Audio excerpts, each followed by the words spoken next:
Segment 1. The Arrival of a Dream.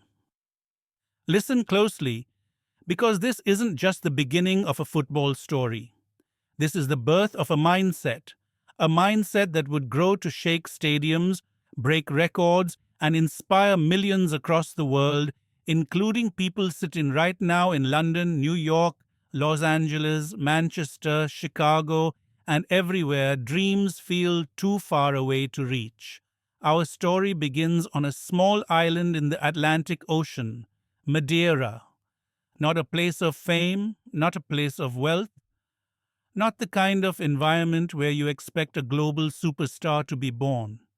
But sometimes greatness chooses the most unlikely birthplace.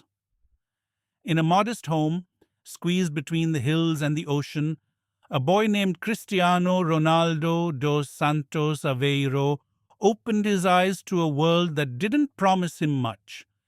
His father worked as a kit man at a local football club. His mother worked multiple jobs to keep food on the table. Life wasn't easy. But in that difficulty, something unique was growing, something rare. Because where some children grow up surrounded by comfort, Cristiano grew up surrounded by hunger, hunger for more, hunger for better, hunger to escape. Every evening after school, while other kids disappeared into video games or drifted around the neighborhood, Cristiano could be found outside, barefoot, chasing a ball across concrete streets, fighting against older boys, refusing to give up even when the ball cut his feet or scraped his legs. And here's the thing, he wasn't just playing for fun. Even as a child, he was playing with purpose. In the US and the UK, people often talk about finding your passion. Cristiano didn't have to find it. His passion found him. By the age of 8, he joined a local team called Andorinha, where his father worked, and immediately, people saw something different. Not just talent. Talent is everywhere, especially in youth leagues across the UK or US. Every parent claims their child is gifted. Every coach says this kid could be the next big thing. But Cristiano had something far rarer. Obsession. Where other kids got tired, he kept going. Where other kids gave up, he pushed harder. Where other kids wanted to win games, he wanted to conquer the world. Coaches recall him crying after losses, not because he was weak, but because losing felt like betrayal. Betrayal of the dream he carried. Imagine this. An 8-year-old boy outrunning kids 3 years older than him. Imagine a child refusing to go home after training because he needed just one more shot. Imagine a young boy doing sprint drills alone in the dark because he believed that every second mattered. This kind of mentality doesn't grow everywhere. It grows in places where you have nothing to fall back on, where dreams are the only currency you have. At age 10, local newspapers started writing short pieces about the kid with the strange speed and impossible ambition. Neighbors said, "He's different." Rival coaches whispered, "Watch that boy." Even the older boys playing street football dreaded seeing him join the game because he played to win and he played like someone twice his age. But the truth is this. Cristiano wasn't born extraordinary. He made himself extraordinary. And this is the part that matters most for anyone watching from the US or UK, feeling like your dreams are too big for your circumstances. Cristiano didn't grow up with private coaches, expensive facilities, or elite academies. He grew up on concrete, chasing a ball that bounced unpredictably, developing reflexes because he had no choice. He learned discipline because discipline was the only thing that could lift him out of the life he was born into. When scouts from Sporting Lisbon first saw him, he was tiny, almost too thin, physically unimpressive. But what they saw in his eyes, that fire, that relentlessness, that was something they couldn't teach, something they couldn't ignore. This boy was not playing to be good, he was playing to be unforgettable. And that's where this story connects with you. Because excellence doesn't start when the cameras turn on. Excellence starts in the quiet moments, when nobody is watching, when nobody believes in you, when everyone expects you to quit. Cristiano spent his early years training with the desperation many people in comfortable countries never taste. And that desperation became his competitive advantage. Because here's a truth you may not want to hear, but need to hear. Comfort doesn't create champions, discipline does. And in those early days, cracked streets, worn out shoes, fear of failure, Cristiano built the discipline that would later define him. He didn't dream small. He didn't hope for a better life. He wanted the life. The stadiums, the crowds, the spotlight, the history books. Even as a child, he would point at the TV and say, "One day that will be me." People laughed. Let them laugh, because people always laugh until the dream becomes reality. The truth is, Cristiano's childhood wasn't just about football. It was about mindset, about learning to fight, about learning that nobody will hand you greatness, you must take it. He learned that if you want your name to echo across the world, from Washington to London, from Manchester to Miami, you must be willing to put in the kind of work that others are too afraid of. And that's how segment 1 ends. The boy from Madeira hasn't reached Lisbon yet.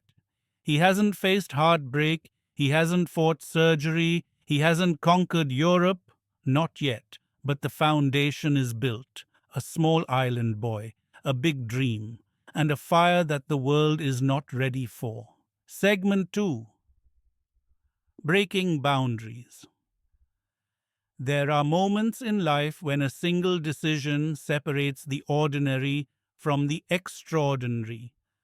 For Cristiano Ronaldo, that moment came at the age of 12. Most kids at 12 are discovering hobbies, finding friends, figuring out school. Cristiano was making a decision that would define the rest of his life. He left home, not for a weekend tournament, not for a school trip, but permanently leaving Madeira, his family, his comfort, his childhood. He chose Lisbon, a city far bigger, louder, colder, and more demanding than anything he had ever seen. A city where dreams either rise or burn. For many kids, moving to a big academy sounds glamorous. But what people don't understand, especially viewers in the UK or US, is that Cristiano didn't move into comfort. He didn't step into luxury. He stepped into survival mode. Sporting Lisbon provided a bed, food, training, and school. But none of that replaced a mother's hug, a father's voice, or the warmth of home. Cristiano was alone. At 12, he cried often, he missed his family, he struggled in school, his accent was mocked, his speed was questioned, his size was criticized. But here's what separates Ronaldo from thousands of other young hopefuls who joined academies across the world. He never let pain stop him, he let pain shape him. Every night in a small dorm room, he felt the isolation, no siblings, no familiar streets, no island breeze, just silence and the constant pressure to prove himself. But while many kids collapsed under this weight, Cristiano used it. Think about it. A 12-year-old boy alone in a strange city decides he won't break, he will evolve. This is what high-performance psychologists call transformative adversity. The kind of hardship that builds something unbreakable inside a person. Something elite, something rare. Something you won't find in people who quit the moment life gets uncomfortable. Most young players from privileged backgrounds don't understand this kind of fire. They don't understand the feeling of staring at the ceiling at night, asking yourself why you're here, and then forcing yourself to train even harder the next day. But Cristiano did. At Sporting Lisbon, every training session felt like competition. Older boys didn't want to lose to a skinny kid from an island. Coaches pushed him, teammates pushed him, and Ronaldo pushed himself even harder.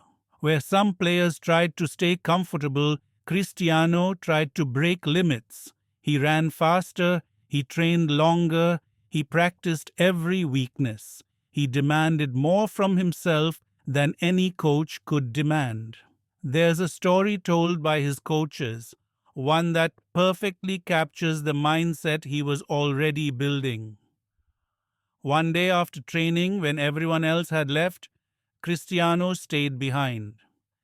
He began sprinting up a steep hill near the academy, over and over. His legs were shaking, his chest burning, his body exhausted. A coach walked by and asked, "Cristiano, why are you still training?" He replied, "Because one day I want the world to remember my name." That single sentence explains everything. He was preparing for a future no one else believed in. Yet, he didn't train for approval, he trained for destiny. And this is where the lesson becomes universal for anyone watching from London, Birmingham, New York, or Seattle. Success isn't built in comfortable environments. You don't grow stronger by doing what everyone else is doing. You grow when you face something painful and refuse to let it defeat you. Cristiano faced homesickness, he trained. Cristiano faced loneliness, he trained. Cristiano faced doubt, he trained. Cristiano faced criticism, he trained. He wasn't escaping his struggles, he was using them. At school in Lisbon, teachers often called him too distracted, too emotional, too focused on football. But what they called a flaw was actually his superpower: obsession. Obsession with improving, obsession with winning, obsession with proving to himself that leaving home wasn't for nothing. And this obsession had consequences. His grades dropped, his behavior became intense. Some teachers saw him as a problem, but his coaches saw something different: a competitor, a fighter, a boy who wanted greatness so badly that nothing else mattered. Let's pause here, because this is where many UK and US viewers make a mistake. People think success requires balance. They think you can be great at everything at the same time. But the truth is, every legend, every world changer, every iconic figure in history went through a period of extreme imbalance.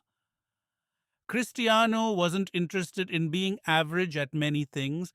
He wanted to become the best in the world at one thing. And that level of focus requires sacrifice. Sacrifice of comfort, sacrifice of childhood, sacrifice of normality. While other teenagers were hanging out, playing video games, or wasting time, Cristiano was sharpening his skills, building his body, and preparing for a future most people can't even imagine. He wasn't trying to fit in, he was trying to stand out. And that's a message every young viewer needs to hear.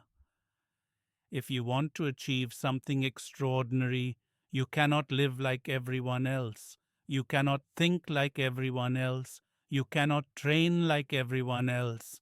You must become someone else, someone willing to be alone, uncomfortable, different. By the age of 14, Ronaldo had already built three unteachable qualities: unbreakable confidence, not arrogance, belief. The belief that he was meant for more than the life he was born into. Relentless work ethic. He didn't work harder than others, he worked at a level others didn't understand. Emotional hunger. a deep, burning desire to prove that leaving home wasn't a mistake, that he could turn pain into power. These qualities would become the foundation of his future success. But something else was coming. Something he never expected. Something that threatened everything he was working for. Because life tests the strong, not the weak. And life was about to test Cristiano in a way that could have ended the story right here. Segment 3. The crisis that forged a warrior. There are points in a champion's life where everything seems to collapse at once, where the universe pushes back so violently that most people break. For Cristiano Ronaldo, that moment arrived when he was only 14. 14. An age when most kids are figuring out who they want to be. But Cristiano already knew. He wasn't dreaming of becoming a footballer, he was living it, immersed in it, obsessed with it, and then suddenly, without warning, everything was threatened. Let's rewind to Lisbon. Ronaldo is training harder than everyone else. While other boys were focusing on fitting in, Cristiano was focusing on the future. But even the strongest mindset can be tested by the unexpected. One afternoon during training, something felt wrong. His heartbeat raced, faster than normal, faster than any sprint he had ever run. Not excitement, not adrenaline, something dangerous. He felt dizzy, unfocused, and suddenly the world around him blurred. Coaches noticed something wasn't right. Doctors were called. Ronaldo was taken for tests. And then came the diagnosis. A racing heart condition, a condition that could affect his ability to play, a condition that could end his career before it even started. Imagine being 14, dedicating your entire existence to one dream, shaping your identity around football, then hearing that your heart, the core of your body, the engine of your future, might betray you. In the US or UK, athletes sometimes worry about injuries, a sprain, a fracture, a concussion.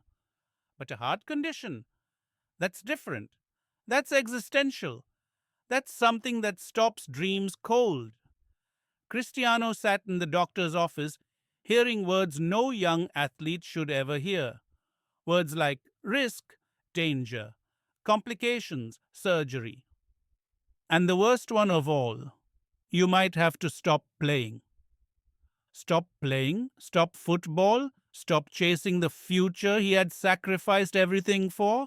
This wasn't an injury. This was a threat to his destiny. At this moment, many kids break.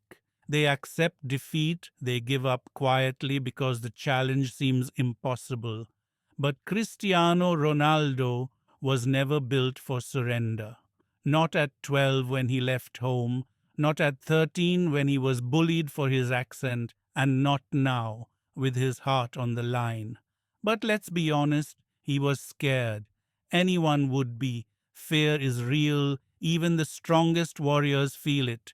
But the difference lies in what you do with that fear. Cristiano took that fear and transformed it into determination. Doctors told him he needed surgery. Not a major one, but serious enough that any complication could end his career forever. They would use a laser to correct the irregular heartbeat. A precise, delicate procedure. Risky, unpredictable. Before the operation, Cristiano's family flew to Lisbon. His mother prayed, his siblings held him, his father tried to stay strong. But no one knew what would happen next.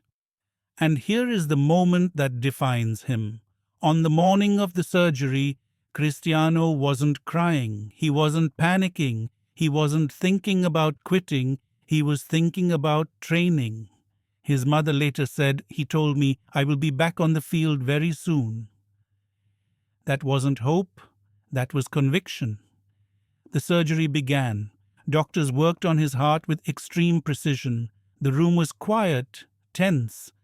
A future hung in the balance. But an hour later, it was done. Successful. Most people after a heart procedure would take weeks, even months to recover. They would be cautious, hesitant, fearful of pushing themselves too hard. But Cristiano Ronaldo isn't most people. A few days after the surgery, just days, he asked when he could return to training. And when he finally stepped back onto the pitch, something had changed inside him, not just physically, mentally, psychologically, emotionally. His heart didn't just heal, it evolved. A boy became a warrior. The crisis had forced him to question everything, and in doing so, it gave him something priceless, unshakable clarity. He knew what he wanted, he knew what he was willing to sacrifice, and he knew that nothing, not pain, not fear, not surgery, would take his dream away. This is where Cristiano separates himself from the rest of the world. People in the US or UK often talk about resilience, bouncing back, staying strong, but Cristiano didn't bounce back. He bounced forward.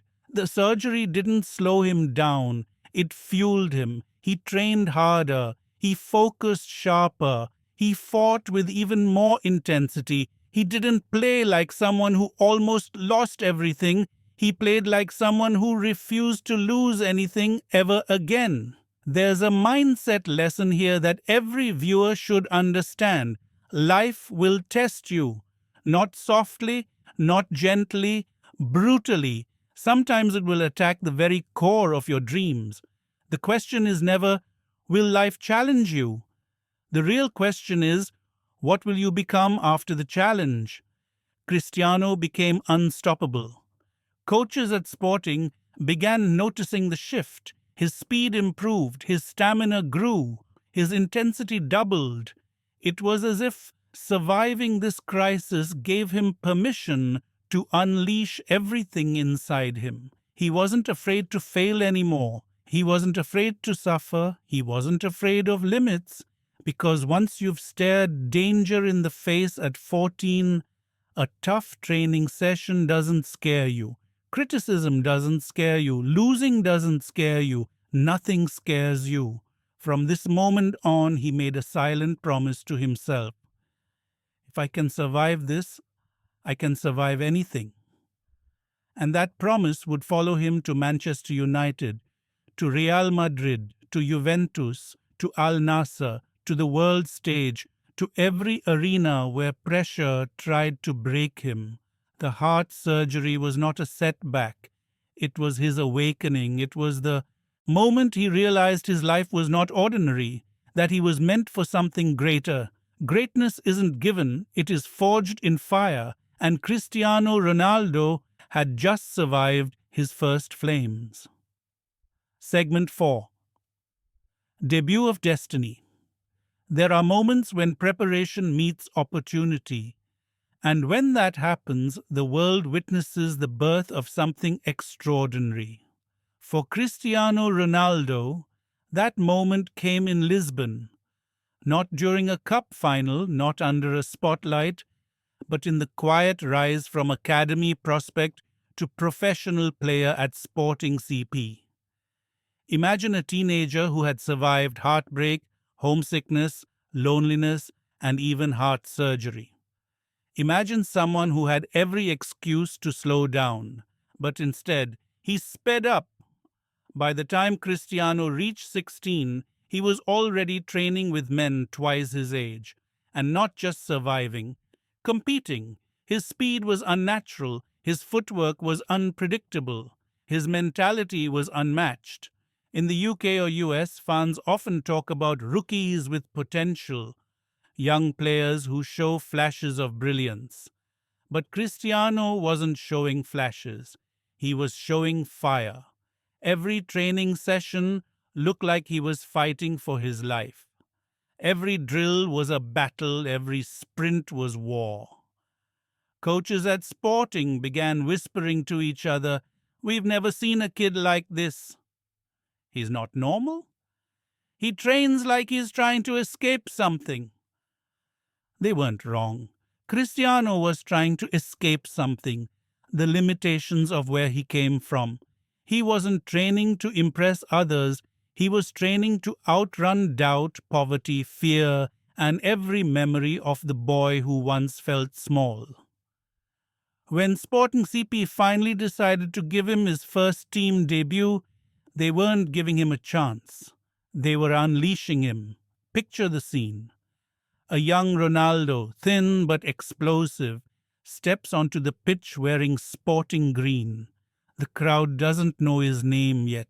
They don't know his history. They don't know the storm inside him, but they're about to find out. From the first whistle, Cristiano played like he had something to prove. Because he did. He wasn't just a teenager trying to impress the coach. He was a survivor trying to claim his destiny. His dribbling mesmerized defenders.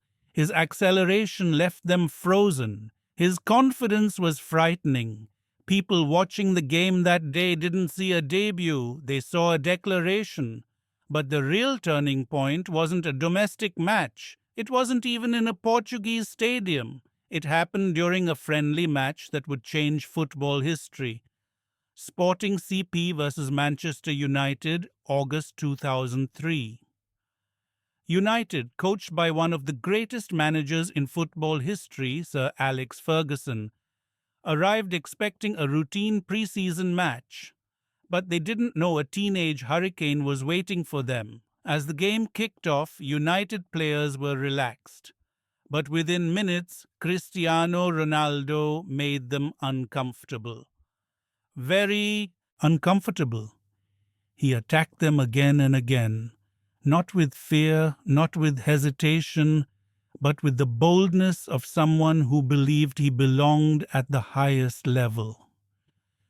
United's full backs couldn't stop him. Their midfielders couldn't keep up. Their defenders were left spinning, desperate, frustrated. On the bench, the United players watching turned to Sir Alex Ferguson and said something legendary. "You have to sign him." Not "he's good," not "he has potential." They said, "You have to sign him." Right there in that match, a teenage Cristiano Ronaldo did something almost impossible. He convinced one of the world's greatest clubs to change their entire plan. He forced Manchester United to pull the trigger immediately. Ferguson didn't wait. He didn't hesitate. He didn't ask for a second opinion. He walked into the sporting officials' room after the match and said, "We are taking him now." This wasn't a signing. It was a rescue mission, a mission to bring a diamond out of Lisbon and onto the global stage. But let's step back for a moment and analyze what really happened here. Think about the thousands of young players around the world, kids in England, Scotland, the US, playing at academies, hoping to get scouted. Most of them train hard, some of them have talent, but very few seize their moment. Cristiano didn't just seize his moment, he ripped it open with both hands. Because here is a truth every ambitious person in the US or UK must hear. When your moment arrives, you must be ready. There are no second chances in greatness. Cristiano didn't get lucky. He made himself undeniable. He trained until training became his identity. He worked until work became his weapon. He prepared until preparation itself created opportunity. Manchester United didn't find Cristiano. Cristiano forced Manchester United to find him. This is the mindset that separates legends from spectators. Back in Lisbon, after the transfer was announced, Cristiano felt something he hadn't allowed himself to feel in years: validation. The sacrifices were working. Leaving home was worth it. The heart surgery hadn't stopped him. The tears, the loneliness, the doubt, the pressure, they all led to this moment. But here is the twist. Cristiano didn't celebrate. Not truly. Because he knew something others didn't. This was not the finish line. This was the starting line. Moving to Manchester United wasn't the reward. It was the challenge. A challenge to step into the most competitive league in the world. A challenge to live alone again. A challenge to face criticism at an unimaginable level. A challenge to prove himself, not once, but every single day. As he prepared to leave Sporting CP, he walked into the empty dressing room one last time. The lights were dim. The room was silent. He looked around and remembered where he started, the shy boy who felt out of place, the boy who trained alone at night, the boy who had survived more than most adults. And he whispered something to himself, something he would later share in interviews. This is only the beginning. That mindset is what the UK and US audiences must understand. Greatness doesn't come from talent alone. It comes from knowing that no milestone is enough. No success is final. No achievement is the end. Cristiano wasn't satisfied with becoming a professional. He wanted to become unforgettable. Segment 5. The evolution at Manchester United. When Cristiano Ronaldo boarded the plane to England in 2003, he wasn't just traveling to a new country. He was stepping into a new chapter, one that would shape him into the global phenomenon the world would one day know as CR7. But the transition wasn't easy, and it wasn't smooth. England was about to test him in ways he had never experienced before. Manchester United, one of the biggest clubs on the planet, a club known for producing legends, demanding excellence, and refusing excuses. The Premier League wasn't the Portuguese league.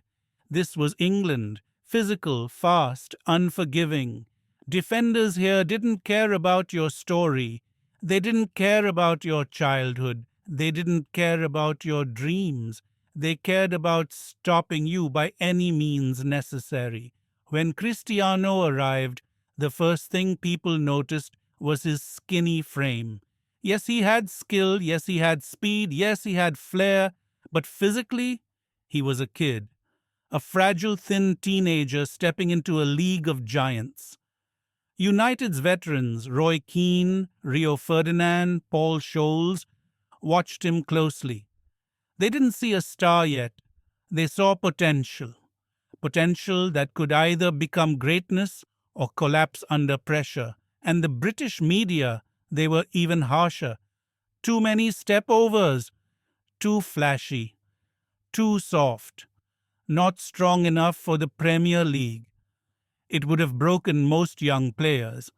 But Cristiano wasn't most young players. From his very first training session, his intention was clear. He didn't come to England to survive. He came to dominate. But domination required evolution. Sir Alex Ferguson, the man who would become a second father to him, knew this. Ferguson saw something deeper in Cristiano, raw hunger, a fire that just needed direction, and he began shaping him not just as a footballer, but as a warrior. Cristiano learned quickly that skill alone wasn't enough. The Premier League ate skillful players alive if they lacked strength and mentality. So Cristiano went to work. He didn't just train, he transformed. While others enjoyed their evenings, Cristiano went to the gym. While players took days off, Cristiano worked on his physique. While others slept, he visualized success. He trained his legs until they felt like stone pillars. He trained his core until he could hold off defenders twice his size. He trained his mind until no criticism could penetrate it. This wasn't normal dedication. This was obsession powered by purpose. There's a story that sums up Cristiano's mentality during those early United days. Teammates would finish training exhausted and walk off the pitch. But Cristiano stayed every day, practicing free kicks, practicing dribbling, practicing finishing. He didn't leave until the sun dipped, until the lights went off, until he pushed his body beyond comfort. One day, Rio Ferdinand asked him, "Cristiano, why do you train so much?" And Cristiano answered, "Because I want to be the best." Not good, not great, the best. These three words became his identity. On the pitch, Cristiano was electric but inconsistent at first. Too many tricks, too many step-overs, not enough final product. Fans weren't convinced. Critics mocked him. But behind the scenes, something powerful was happening. Ferguson was teaching him efficiency. United's veterans were teaching him mentality. The Premier League was teaching him resilience. Slowly, the flashy winger began evolving into something scarier, a complete player. Each season you could see the transformation. His body grew stronger, his movements became sharper, his decision-making matured, his confidence skyrocketed. He went from a skinny teenager wearing the number 7 shirt to a physical specimen that defenders dreaded facing. And that shirt, number 7, wasn't just a number, it was a legacy. George Best, Eric Cantona, David Beckham, legends wore it, and now a teenager from Madeira was carrying that weight. Many thought it was too much, too soon. But Cristiano turned pressure into fuel. Every match, he grew more dangerous. Every season, he grew more complete. The Premier League's rough defenders tried to bully him. He built a body that could break through them. Critics questioned his finishing. He trained until his shot became a weapon. Opponents tried to mark him out. He learned new ways to escape. By 2006, Cristiano wasn't just improving, he was exploding. He started scoring double digits. He started delivering assists. He started deciding matches. He started winning trophies, Premier League titles, FA Cups, League Cups, and soon, something even bigger, the world began noticing. By 2007, he was no longer a young talent. He was becoming the most complete attacker on the planet. His acceleration, his dribbling, his physique, his mentality, everything was leveling up. And then came the season that changed history, 2007-08. Cristiano Ronaldo delivered one of the greatest individual seasons English football had ever seen. 42 goals, Champions League domination, Premier League brilliance, aerial power, free kick mastery, long-distance strikes. He wasn't a winger anymore. He wasn't a prospect. He wasn't a rising star. He was a machine, a global superstar, a football phenomenon, the best player in the world. And then came the moment every kid dreams of, every parent hopes for, every athlete works toward, the Ballon d'Or.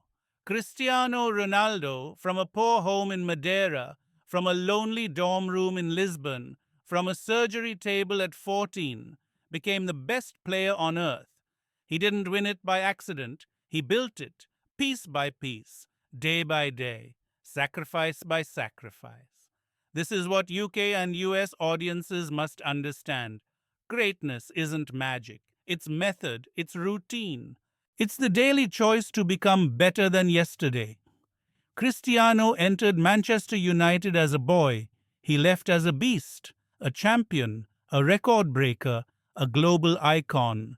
Segment 6. Flight to the Galacticos. There comes a moment in every champion's life when they outgrow the environment that made them, when the place that built them becomes too small for the destiny ahead.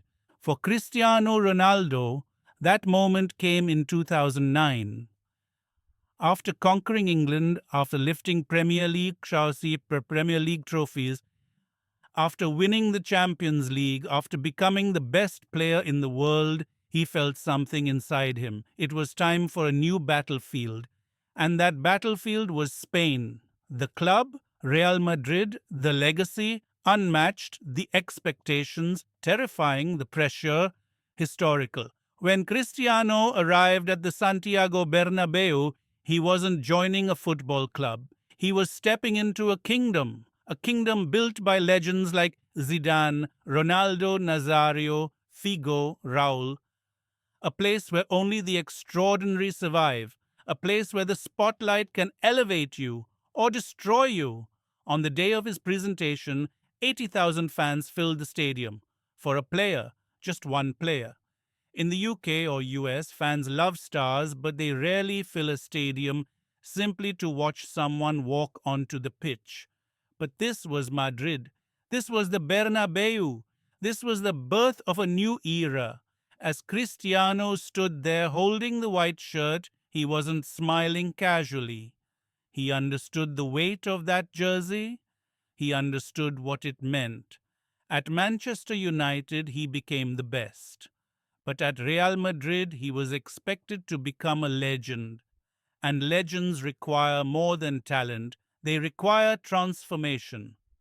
From the moment he stepped into the club, everyone was watching. Can he handle the pressure? Can he live up to the price tag? Can he be the next Galactico? Can he outperform Messi? The media talked, fans doubted, rivals mocked. But Cristiano didn't come to Spain for acceptance. He came to Spain for dominance. The first training session was enough to send shockwaves through Madrid's squad. His speed, his strength, his discipline, players had never seen anything like it. He wasn't just good, he wasn't just hungry, he was obsessed. But here's the part most casual fans in the US or UK don't understand. Cristiano's early seasons at Real Madrid weren't easy.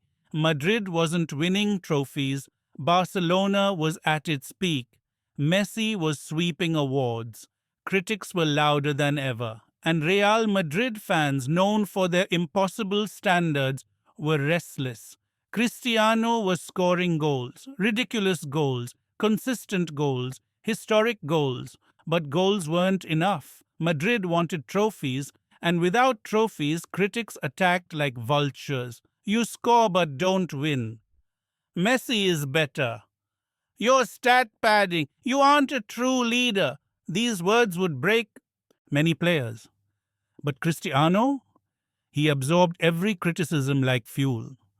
In the Premier League, he built his body. In Real Madrid, he built his legacy. Every season, he pushed his limits further. Every season, he outworked everyone. Every season, he shattered expectations. And then the numbers began to climb.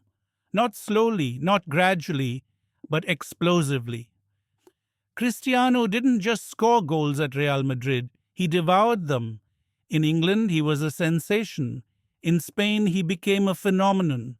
The man who once arrived as a thin teenager now stood as a physical force, a powerhouse, a machine built for greatness. His shot, a missile, his jump, higher than basketball players, his speed, unreal for his size, his work ethic, untouchable.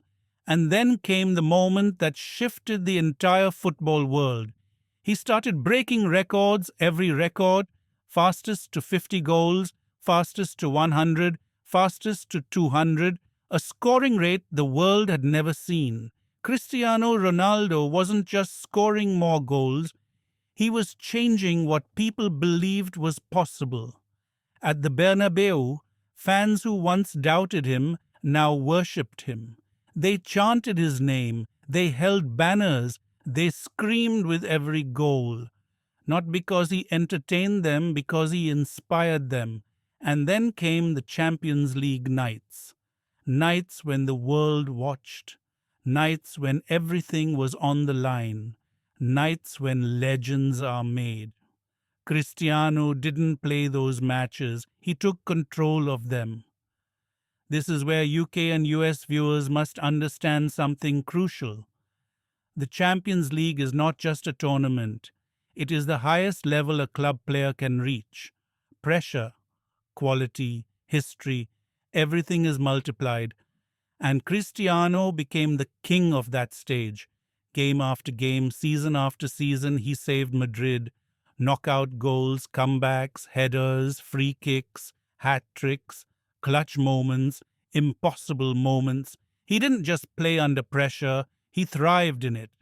And then came the final transformation from Cristiano Ronaldo to CR7, the global brand. Not a marketing creation, not a PR invention, a symbol built on work ethic, discipline, and results. While many celebrities chase fame, Cristiano chased excellence, and fame followed him. But the true peak came in the mid 2010s. Real Madrid began winning, and they didn't just win, they dominated world football. La décima, la undécima, la duodécima, la decimotercera. 4 Champions Leagues in 5 seasons, a dynasty powered by one man's obsession. Cristiano became Real Madrid's all-time top scorer, 450 goals in 438 matches, a statistic that doesn't even sound real, a level of output that may never be repeated. The boy from Madeira became the king of Madrid, and yet he remained hungry. That hunger is what US and UK audiences relate to. Because in sports, entertainment, business, fitness, wherever ambition exists, there is one universal truth. The top is never the end, the top is the beginning. Cristiano didn't settle after success. He didn't relax. He didn't slow down. Every goal was a promise. Every trophy was a reminder. Every season was another battle. At Manchester United, he became great. At Real Madrid, he became immortal. But Cristiano Ronaldo's story wasn't finished, not even close. Because legends don't stay in one place. Legends move. Legends seek new mountains to climb, new critics to silence, new chapters to conquer. Segment 7. Greatness under fire. Greatness is not built in comfort. It is built in chaos, under pressure, under noise, under judgment. And if there is one stage where pressure becomes a living, breathing force, it is Real Madrid. If there is one era where pressure was multiplied beyond belief, it was during the rivalry that defined a generation, Cristiano Ronaldo versus Lionel Messi. But what most people in the UK or US fail to understand is this. Cristiano didn't become great because he was compared to Messi. He became great because pressure made him sharper, tougher, colder, more ruthless.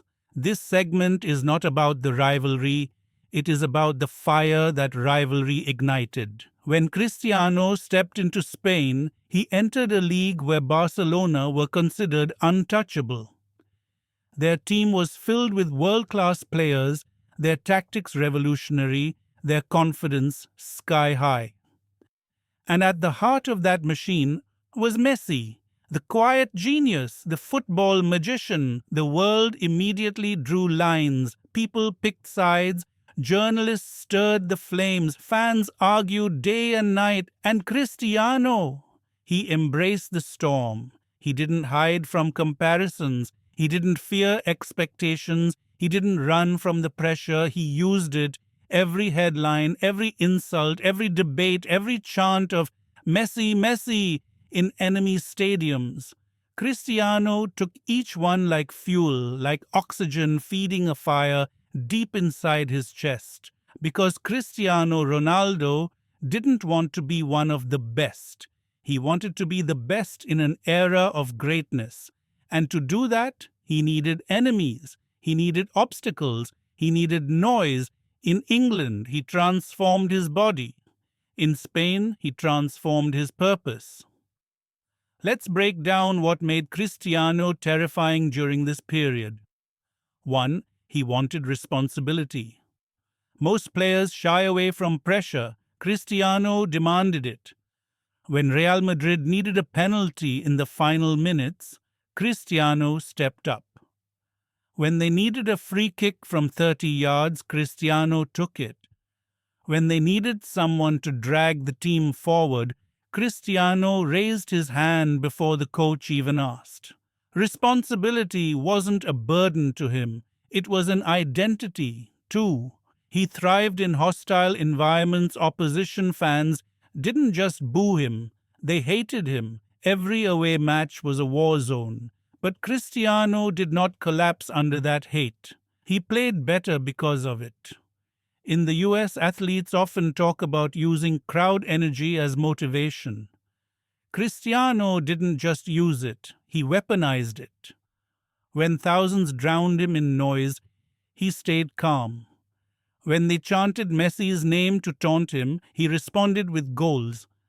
When pressure rose, so did he. Greatness is not shown in comfort, it is revealed in chaos. 3. He trained harder than ever before. You would assume that after becoming the world's best player, Cristiano would ease off, relax, enjoy fame. But here's the truth. Cristiano doubled his training. He trained at a level no one else in Madrid had ever seen. He trained like he was the one chasing, not the one being chased. This is the mindset that separates icons from merely great players. While others celebrated, he optimized. While others slept, he sharpened. While others thought they had arrived, he acted like he had just begun. 4. He became a scoring machine. Not by accident, by engineering. Cristiano began studying weaknesses in defenders. He changed his movement. He improved his positioning. He refined his finishing. He turned every opportunity into a drill. He did not rely on talent. He built systems that produced headers, volleys, long-range shots, counter-attacks, free kicks, tap-ins, penalty conversions, moments of brilliance, moments of simplicity. This wasn't luck, this was planned excellence. 5. He wanted the biggest moments. Cristiano didn't want to score in meaningless games. He wanted to score in matches that mattered. El Clásicos, Champions League knockouts, finals, deciders, elimination games, moments where an entire season hung on one moment. Cristiano lived for these nights. This is where UK and US audiences must understand something crucial. Pressure reveals truth. It exposes who you truly are. And under that spotlight, Cristiano Ronaldo's truth was simple. He was built for greatness. Let's revisit one iconic moment that explains everything. April 2012, Camp Nou, Barcelona versus Real Madrid. Madrid needed a win. Barcelona's fans booed Cristiano every time he touched the ball. Messi was on the other side. The title race was on the line. Cristiano scored. He ran toward the home crowd, and with the coldest expression, he lifted his finger to his lips and said, "Calma, I got this." That moment wasn't arrogance. It was control. It was dominance. It was a warrior telling an entire stadium, "I'm not afraid of you." That mindset separates champions from contenders. But there was something even deeper happening, something internal, something psychological. Cristiano Ronaldo began realizing that he wasn't just competing with Messi, he was competing with himself. Every season he looked at his numbers and tried to beat them. Every year he looked at his performances and tried to top them. Every match he looked at his mistakes and tried to erase them. Cristiano Ronaldo stopped chasing approval. He chased perfection. And this is the message every American, every Brit, every young dreamer must understand. Greatness is not competition with others. Greatness is competition with yesterday's version of yourself. Cristiano faced critics. He faced pressure. He faced comparisons. He faced expectations. But above all, he faced himself. And he won. This was the era where Cristiano Ronaldo didn't just become a star. He became an icon, a symbol, or global phenomenon. But his story doesn't stop here, because now we enter the years where Cristiano Ronaldo becomes something even bigger: a leader, a captain, a national hero. Segment 8: Hardships, Hate, and Heroic Comebacks. Greatness is not measured by the trophies you lift, the goals you score, or the applause you receive. Greatness is measured by what you endure, by the moments when the world turns against you, when critics sharpen their knives, when your country doubts you, when your body betrays you, and you still rise. For Cristiano Ronaldo, this stage of his life wasn't about club football. This was deeper, more personal, more emotional. This was about Portugal. Cristiano had conquered Manchester, he had conquered Madrid, he had conquered Europe. But there was one battlefield left: his nation's hearts. Portugal loved football, but they had long believed they were not meant to win major tournaments. They were a nation of passion without glory, spirit without silverware. Legends had come and gone: Eusebio, Figo, Rui Costa, but the biggest trophies always slipped away. When Cristiano Ronaldo became captain, he inherited not just a team, but decades of heartbreak, and with it, unbearable pressure. Fans expected him to deliver miracles, critics expected him to fail. Every missed chance was magnified, every defeat was blamed on him, every weakness was exposed publicly. Players in the US or UK often deal with media pressure, but Cristiano's pressure was different. This wasn't just analysts questioning him, this was an entire country demanding salvation. And for years, Portugal suffered. Tournament after tournament, they fell short. Euro exits, World Cup disappointments, moments of brilliance overshadowed by collective collapse. And the media sharpened the blade. You can't lead. You're selfish. You only care about goals. You're not a real captain. Cristiano could have walked away. Many superstars do. Many focus solely on club legacy. But Cristiano didn't want to be remembered only as a club legend. He wanted to give his nation something it had never had. But destiny rarely arrives easily. His international journey was filled with pain. Tears as a teenager in Euro 2004, heartbreak in World Cup 2006, quarter-final exits, endless criticism, and constant doubt. Yet Cristiano continued to show up every match, every camp, every qualifier, because he understood responsibility differently. For him, playing for Portugal was not an obligation, it was a promise. And then came Euro 2016, a tournament that would define everything. Portugal was not the favorite, not even close. The team was young, inexperienced, inconsistent. Most analysts predicted they would not survive the group stage, and early results proved them right. 3 group matches, 3 draws, barely scraping through as a best third-place team. But Cristiano didn't panic. He didn't collapse under fear. He didn't listen to the media that was calling them lucky, weak, undeserving. Instead, something shifted inside him. He realized that leaders are not defined when things go right. Leaders are defined when everything goes wrong. Portugal advanced, step by step, match by match, grinding, fighting, refusing to break. Cristiano wasn't just scoring goals. He was carrying belief. He was carrying a nation on his shoulders. Semi-final, Wales, a historic night. Cristiano scored a towering header that defied gravity, a leap so iconic that it's still shown in highlight reels everywhere, from sports bars in New York to gyms in London. Portugal were in the final, and then the moment that felt like a nightmare. The final, Portugal versus France, Paris. France at home, the stadium shaking with noise, an entire country against Portugal. Cristiano started the match with fire in his eyes, but in the first few minutes, disaster struck. A heavy collision, a knee injury. He tried to stand, he tried to walk, he tried to run, but he couldn't. Cristiano Ronaldo, the captain, the leader, the hope of a nation, fell to the ground with tears streaming down his face. The stretcher came. The stadium gasped. Portugal's players looked lost.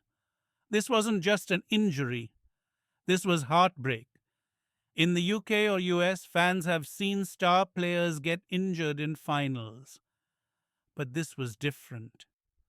This was the biggest match in his country's history. And their leader was forced off the pitch. People expected him to disappear into the locker room.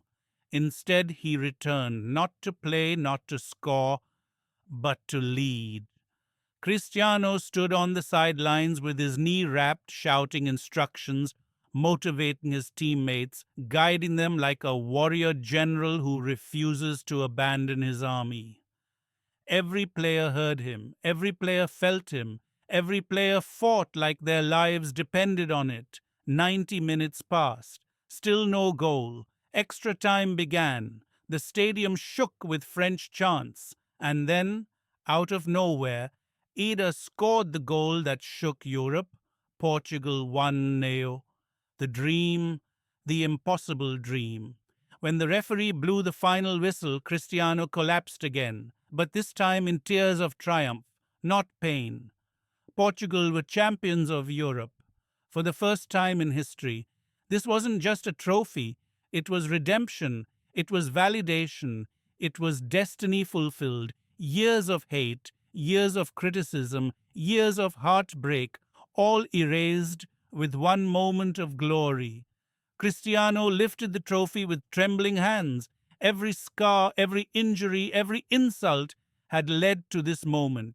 And in that moment, Cristiano Ronaldo became more than a footballer, more than a scorer, more than a superstar. He became a national hero, a symbol of perseverance, a man who proved that leadership is not measured in goals scored, but in hearts inspired. This is the lesson every UK and US listener must understand. Greatness is not about avoiding pain. Greatness is built through pain. Cristiano's story was no longer just about success. It was about sacrifice, about resilience, about refusing to break, about standing tall even when your body falls. Segment 9. The icon beyond the game. At some point, an athlete stops being just an athlete. They stop being defined by goals, trophies, or highlights. They step out of the sporting world and into something bigger: culture, influence, global psychology. They become a symbol, a reference point, an example of what humans can achieve when discipline becomes identity. This is the stage Cristiano Ronaldo entered after years of breaking records, lifting trophies, and conquering Europe with Portugal. He didn't just dominate football, he transcended it. You see, many athletes retire and fade away. Their impact ends on the pitch. But Cristiano engineered something different, something strategic, intentional, far reaching. He built a persona, a brand, a global force, recognized from Times Square to Trafalgar Square, from Hollywood to Dubai, from college campuses in America to gyms across the UK. Cristiano became CR7. But CR7 wasn't born from marketing agencies or PR managers. It wasn't manufactured, it was earned through obsession, excellence, and relentless work. And this is the truth most casual fans don't understand. Cristiano Ronaldo didn't just become famous, he became influential. Let's break down how. 1. The fitness revolution. Long before the world obsessed over fitness influencers, diet plans, gym culture, transformation videos, and six-pack obsessions, Ronaldo was living it. Not for aesthetics, not for fame, out of necessity. He built his body from fragile to formidable, from skinny to sculpted, from potential to unstoppable. This transformation captured global imagination.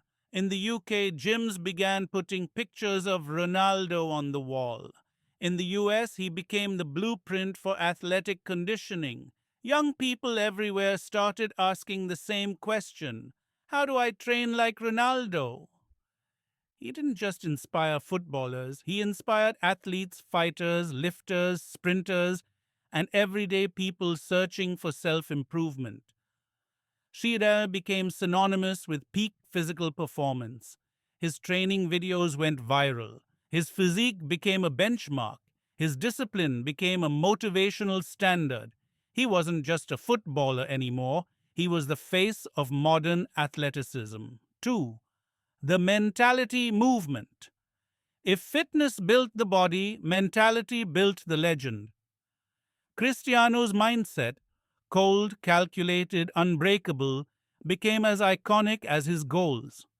People studied it, coaches referenced it, motivational speakers built speeches around it. In the US, entrepreneurs used his quotes during business seminars. In the UK, schools used his story to teach resilience. He became the example of what you achieve when talent is nothing compared to discipline.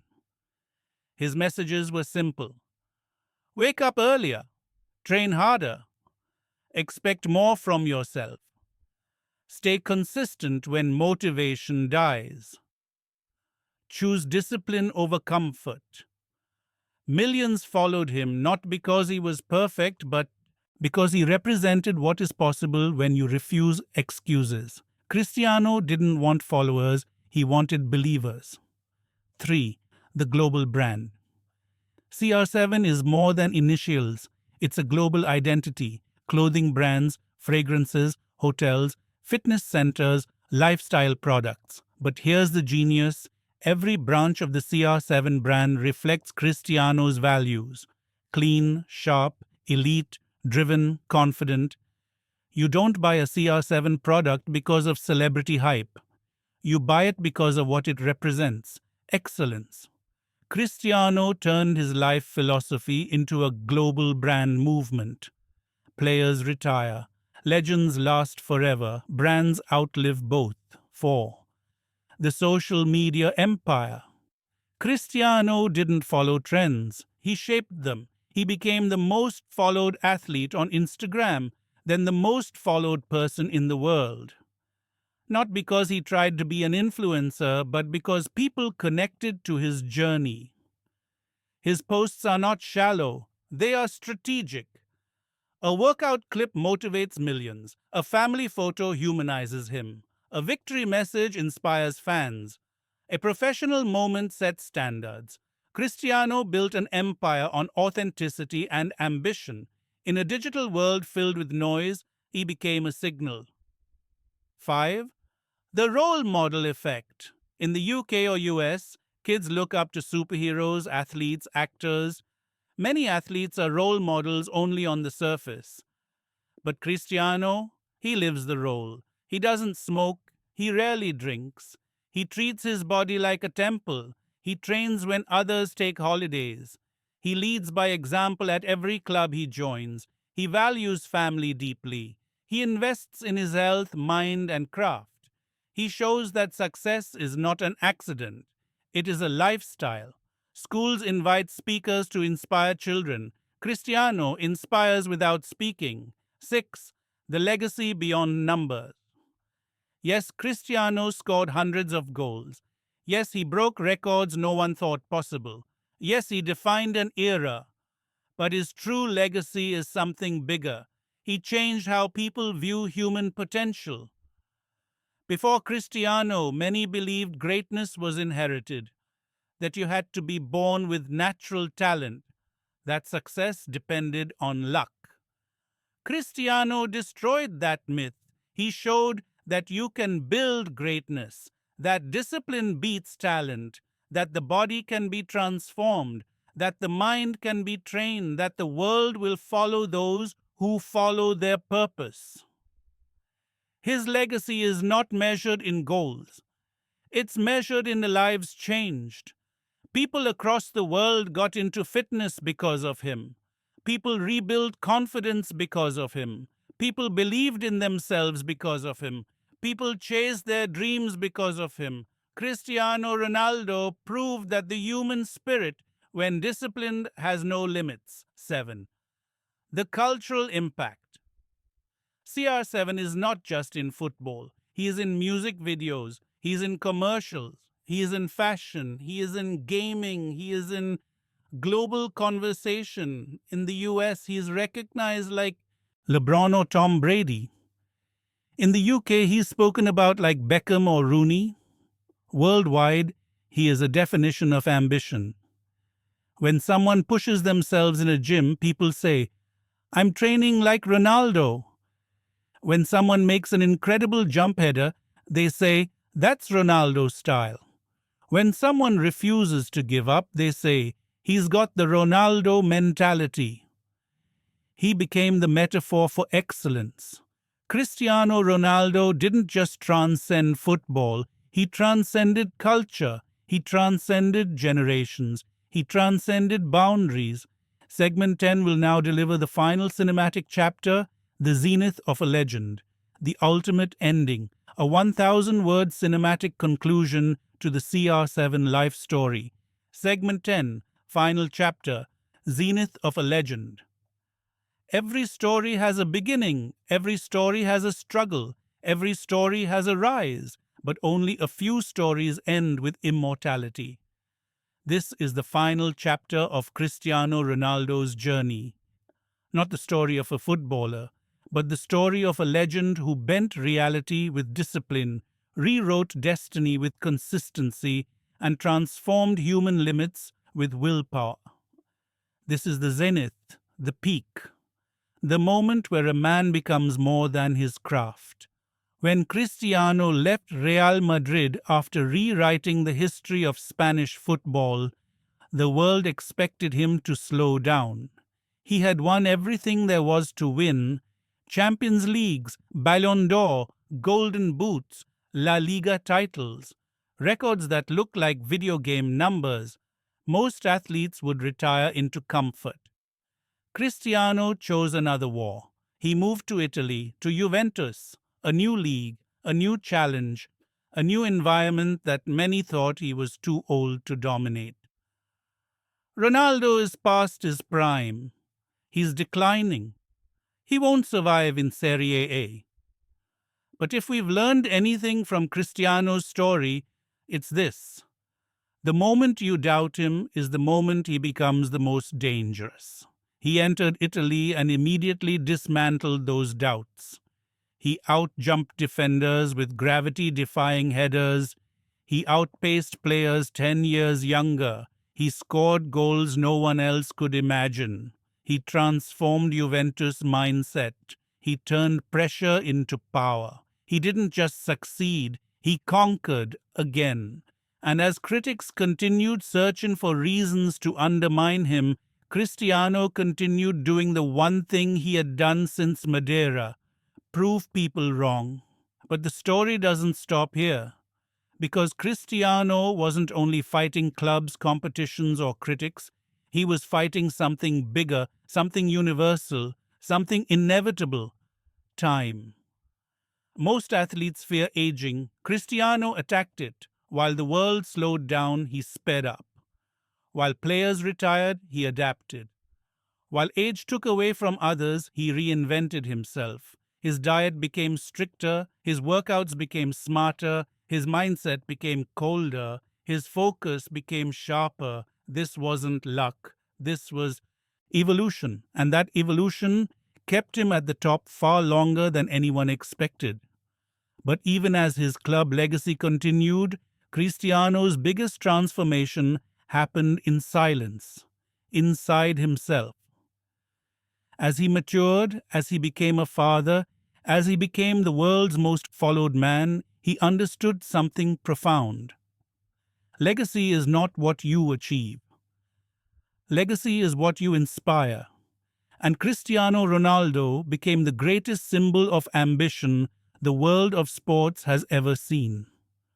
Not because he was perfect, Not because he never failed, but because he refused to stay down. He missed penalties, he lost finals, he faced mockery, he faced doubt, he faced heartbreak, he faced tragedy, and every time he got up, stronger, sharper, hungrier. This is why millions follow him. This is why he influences generations. This is why his story echoes beyond football. Because Cristiano Ronaldo represents something everyone in the US, UK, and across the world understands deeply. The fight to be better than yesterday. Years passed. Critics came and went. Rivals rose and faded. But Cristiano kept moving. He played for Juventus. He returned to Manchester United. He carried Portugal to a World Cup stage year after year. And then, even when people said he was finished, he made another unexpected move. A move to a new continent, a new league, a new era. Not because he needed money, not because he wanted comfort, but because he wanted to keep doing what he always did: lead the way. Cristiano Ronaldo became the face of global football expansion. He opened doors in regions the sport had ignored. He inspired millions who had never witnessed a star of such magnitude. Even now, every match he plays pulls global attention. Every goal he scores trends worldwide. Every moment he creates becomes history. Because age didn't slow him. Age didn't stop him. Age didn't define him. Cristiano defined age. But now we step into the final reflection, the part of the story where we look back on everything he has become. Picture a stadium, lights dim, crowd murmuring, air heavy with anticipation. One spotlight turns on. Cristiano walks into the center of the pitch, not with the energy of a young boy chasing dreams, but with the presence of a warrior who has conquered them. Around him, memories rise like holograms. The barefoot child in Madeira, the lonely boy in Lisbon, the heart surgery at 14, the Manchester United evolution, the Champions League nights in Madrid, the Euro triumph with Portugal, the global CR7 empire, the transformation of a man who refused ordinary. He stands there, not with arrogance, but with quiet strength, because greatness is loud in the beginning, but silent in the end. And then you hear a voice, not his, not a commentator's, a narrator, the voice of destiny itself. Some people are born with talent. Some people discover their talent. But rare few work so hard that talent bows to them. This is the essence of Cristiano Ronaldo. He didn't become great because the world chose him. He became great because he chose greatness. Every day, every hour, every decision, every sacrifice, he chose discipline over distraction. He chose effort over excuses. He chose hunger over comfort. He chose purpose over pleasure. He chose to create a life that would echo long after he stops playing. And that echo, that impact, that legend will be remembered far beyond football. Young athletes will study his training. Entrepreneurs will study his discipline. Dreamers will study his mindset. Parents will teach his resilience. Coaches will use his story as foundation. Fans will speak his name like a symbol of possibility. Cristiano Ronaldo is not the story of a perfect man. He is the story of a relentless man, a man who built himself through willpower, a man who turned pain into power, a man who transformed limitations into ladders. He is the proof that greatness is not inherited. It is constructed, piece by piece, day by day, choice by choice. And as the spotlight fades on that imaginary stadium and the holograms dissolve into darkness, Cristiano Ronaldo stands alone, taller than his achievements, larger than his trophies, stronger than his struggles. A legend, a warrior, a symbol. When the world said, "You cannot," he whispered, "Watch me." And the world watched forever. Subscribe now, join the Bright World English Academy family, and let's start your English learning journey together.